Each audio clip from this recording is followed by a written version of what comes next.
My name's Tessa Munt.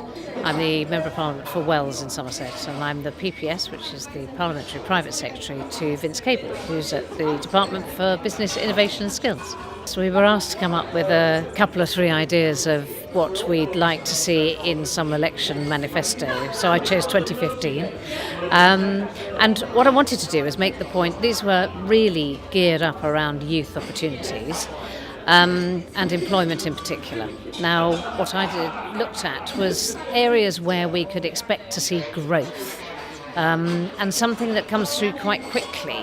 And so my idea was that actually what we should do is look at using land in a different way, particularly land that's owned by local authorities or by the public sector, and having land auctions so that then takes out the price of land from house building. And house building is absolutely critical. I think it's something where young people can get skills very, very quickly, relatively quickly. They can get their skills, they can do all sorts of things, the construction crafts, plumbing, bricklaying, whatever it is. But also this affects a number of other small businesses. Our growth is going to come from micro, small and medium-sized businesses. So it's about making sure that young people also are involved in doing things like furniture making and curtain making and carpets and all sorts of other things, gardening. If we create housing, not only do we address, in part, our housing problem, but we also then create jobs that young people can be involved in. And those can be very local. We need housing all over the place.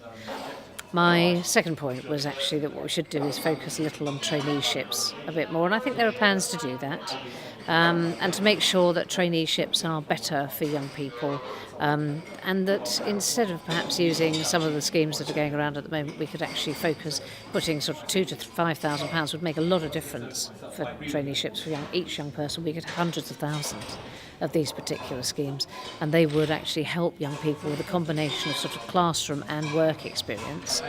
We all know that if you are at work, it's easier to get work. And I think that's the key to all of this, making sure that young people can move into work more effectively, more quickly.